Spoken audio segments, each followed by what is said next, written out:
सभी प्यारे बहनों, भाइयों, माताओं, बुजुर्गों, बच्चों, आप सब लोगों को मेरा नमस्कार, सत श्री अकाल, वाहेगुरु जी का खालसा, वाहेगुरु जी की फतेह।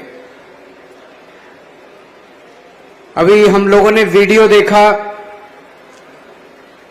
आज बर्टन पार्क के बनने का जो पूरा मल्टी स्पोर्ट्स कॉम्प्लेक्स बनने जा रहा है, उसकी नींव रखी गई है। और मैं समझता हूं कि जालंधर के इतिहास में ये एक ऐतिहासिक दिन माना जाएगा। जिस शानदार मल्टी स्पोर्ट्स कॉम्प्लेक्स की परिकल्पना की गई है, इसके अंदर क्रिकेट भी होगी, हॉकी भी होगी, योगा भी होगा, बास्केटबॉल भी होगी, वॉलीबॉल भी होगी, कितने सारे स्पोर्ट्स की इसके अंदर इंतजाम है। मैं सोच रहा था कि रोज हजारों लोग जालंधर के यहां पे खेलने के लिए, एक्सरसाइज करने के लिए, वर्जिश करने के लिए आया करेंगे और ये एक अपने आप में एक मिनी शहर बन जाएगा, ये स्पोर्ट्स कॉम्प्लेक्स। और मैं समझता हूं कि इस किस्म का स्पोर्ट्स कॉम्प्लेक्स शायद पूरे उत्तर भारत में अपने आप का पहला इस किस्म का स्पोर्ट्स कॉम्प्लेक्स होगा। जब हम 2022 के चुनाव में प्रचार कर रहे थे, तो हम लोगों ने वादा किया था कि हम जालंधर में एक मल्टी स्पोर्ट्स कॉम्प्लेक्स बनवाएंगे। मुझे खुशी है कि आज हम अपना वो वादा पूरा कर रहे हैं। आज इसकी नींव रखी गई है और 1 साल के अंदर ये स्पोर्ट्स कॉम्प्लेक्स बनके तैयार हो जाएगा और 1 साल के बाद हम आप लोगों के बीच में यहां पे खेलने के लिए, मैं और मान साहब दोनों आएंगे यहां पे आप लोगों के साथ खेलने के लिए। तो मुझे बेहद खुशी है और मैं जालंधर के लोगों को बहुत बहुत बधाई देना चाहता हूं आज इस शानदार दिन के लिए, ऐतिहासिक दिन के लिए। एक चीज जो मैं शुरू में कहना भूल गया, आज एक बहुत शुभ दिन है। हमारे महान संत हुए हैं, संत कबीर। आज उनका जन्म दिवस है। उनके जन्म दिवस के अवसर के ऊपर मैं आप सब लोगों को बहुत बहुत बधाई देता हूं। उनके जीवन से और उन्होंने जो अपने जीवन में संदेश दिए, उनसे बहुत कुछ सीखने को मिलता है, प्रेरणा मिलती है। आज उनके जन्म दिवस के अवसर पे हमें उनके बताए हुए रास्ते पे चलने की कसम खानी है और उनके जीवन से और उनके संदेश से प्रेरणा लेनी है। एक टाइम था जब पंजाब हर क्षेत्र के अंदर नंबर 1 होता था। पूरे देश में सबसे अमीर प्रदेश पंजाब होता था। खेलों में सबसे आगे, इंडस्ट्री में सबसे आगे, खेती में सबसे आगे।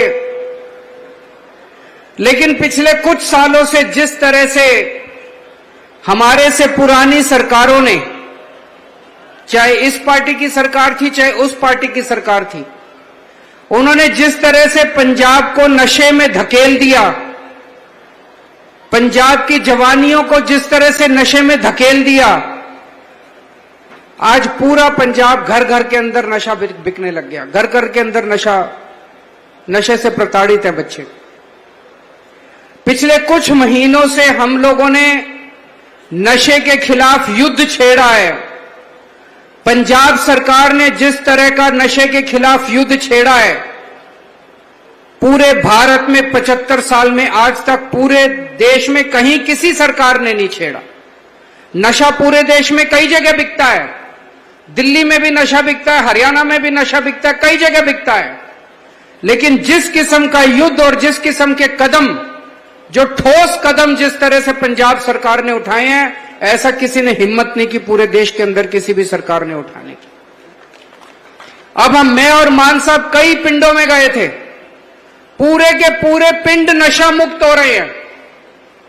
पूरे के पूरे गांव की पंचायतें बैठ के, ग्राम सभा बैठ के मते पास कर रही है कि अब हमारे पिंड में कोई नशा नहीं बिकता। ये बहुत बड़ी बात है। अब लोग सामने आ रहे हैं, जनता जुड़ती जा रही है इस अभियान के साथ।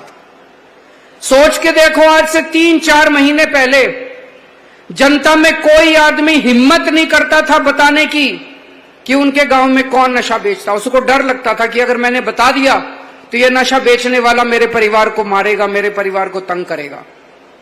आज जिस तरह से पंजाब सरकार ने और पंजाब पुलिस ने नशे के खिलाफ युद्ध छेड़ा है और नशे बेचने वालों को पकड़ पकड़ के जेल में डाला है, उनके एनकाउंटर हुए हैं, उनकी बिल्डिंग तोड़ दी गई, उनके मकान तोड़ दिए गए, बुलडोजर चला दिए गए। अब जनता को यकीन हो गया कि पंजाब पुलिस और पंजाब सरकार हमारे साथ खड़ी है। अब पूरे के पूरे गांव के गांव सामने आके कहते हैं जी ये नशा बेचता इसको पकड़ लो, ये नशा बेचता इसको पकड़ लो। और जो नशा करते हैं गांव के लोग अब मिलके उनका इलाज करवा रहे हैं, ये बहुत अच्छी बात है। उसी कड़ी के अंदर आज ये बर्टन पार्क का जो उद्घाटन किया गया, इसकी जो नींव रखी गई है, ये एक बहुत मील का पत्थर साबित होगा।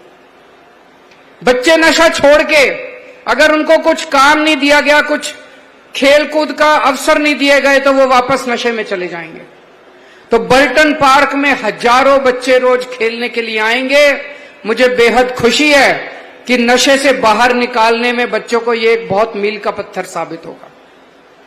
केवल एक बड़ा स्टेडियम नहीं बना रहे हम, पंजाब सरकार ने बजट भी पास कर दिया और काम भी शुरू हो गया है। पंजाब में 13,000 पिंड हैं, हर पिंड के अंदर एक खेल का मैदान बनाया जा रहा है। हर पिंड में एक खेल का मैदान बनाया जा रहा है और हर पिंड में यूथ क्लब बनाया जा रहा है। उस यूथ क्लब को खेल का सामान दिया जाएगा पंजाब सरकार की तरफ से, अलग अलग क्रिकेट का, वॉलीबॉल का, अलग अलग फुटबॉल का, अलग अलग किस्म किस्म के 5-5 खेलों के सामान हर पिंड को दिए जाएंगे ताकि बच्चे उस खेल के मैदान में अपनी पसंद का खेल खेल सके। इससे मुझे लगता है कि बहुत बड़े स्तर पे नशे से बाहर आने में मदद मिलेगी। साथ साथ रोजगार के इंतजाम भी किए जा रहे हैं बच्चों के लिए, ताकि जो बच्चे नशा छोड़ के बाहर आते हैं उनको रोजगार का इंतजाम किया जा सके।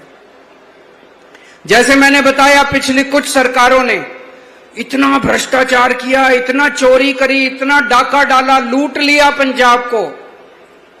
धीरे धीरे पंजाब से इंडस्ट्री भी छोड़ के बाहर जाने लगी। एक टाइम ऐसा था जब जालंधर के अंदर देश का नहीं, इंटरनेशनली सारा सामान बनता था, सब कुछ बनता था। अभी अभी मैं और मान साहब एक फैक्ट्री देख के आ रहे हैं। उस फैक्ट्री में अगस्त सितंबर के महीने में इंग्लैंड में रग्बी का मैच होगा और आपको जान के खुशी होगी कि उस रग्बी मैच की जो बॉल है, वो बॉल आपके जालंधर की एक फैक्ट्री में बन रही है। अभी अभी मैं और मान साहब वहां पे फैक्ट्री से 25,000 बॉल उस मैच के लिए एक ट्रक से निकली, उस ट्रक को हरी झंडी दिखा के आ रहे हैं। अब वो ट्रक बॉम्बे जाएगा, बॉम्बे से वो समुद्री जहाज में जाएगा और फिर वहां से वो इंग्लैंड पहुंचेगा। तो आपके जालंधर में, अपने जालंधर में इंग्लैंड में होने वाले वर्ल्ड रग्बी मैच की, वर्ल्ड रग्बी टूर्नामेंट की बॉल अपने जालंधर में बनती है। मुझे मान साहब बता रहे थे कि जो वर्ल्ड कप होता है क्रिकेट का, उसमें इस्तेमाल किया जाने वाला बैट और बॉल भी अपने जालंधर में बनता है। दोस्तों, आने वाले कल हम लोगों ने, जैसा मैंने बताया कि पिछली सरकारों ने इतना ज्यादा भ्रष्टाचार कर दिया था, इंडस्ट्री वालों से हफ्ता मांगना चालू कर दिया था, फिरौती मांगनी चालू कर दी थी, तंग करते थे उनको। जो उनको रिश्वत नहीं देता था, पैसे नहीं देता था, उनको काम नहीं करने देते थे। धीरे धीरे लोग छोड़ छोड़ के चले गए।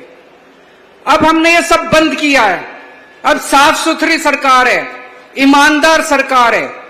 अब कल हम लोगों ने एक बहुत शानदार इंडस्ट्रियल पॉलिसी का ऐलान किया है। मुझे उम्मीद है कि जितनी पंजाब की इंडस्ट्री पंजाब छोड़ छोड़ के गई थी, वो भी वापस आएगी और नई इंडस्ट्री भी पंजाब में वापस आएगी। और जिस तरह से पहले जालंधर में पूरी दुनिया का स्पोर्ट्स का सामान बनता था, वापस जालंधर के अंदर पूरी दुनिया का स्पोर्ट्स का सामान बनना चालू होगा। इंडस्ट्री के लिए भी आज एक ऐलान करना चाहता हूं। मुझे कई सारे इंडस्ट्रियलिस्ट मिलते हैं, उद्योगपति मिलते हैं, वो कहते हैं जी इंडस्ट्री खोलने के लिए जमीन नहीं मिलती।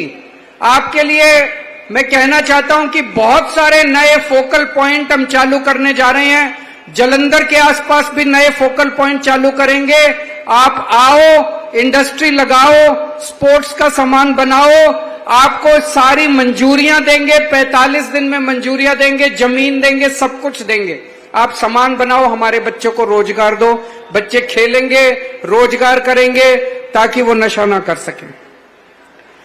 और जैसा भी मान साहब ने ऐलान किया, ये पूरे पंजाब के लिए आज एक ऐतिहासिक ऐलान है, बहुत बड़ा ऐलान है कि अपने गुरुओं की धरती श्री अमृतसर साहब में अगला इंटरनेशनल क्रिकेट स्टेडियम बनाया जाएगा।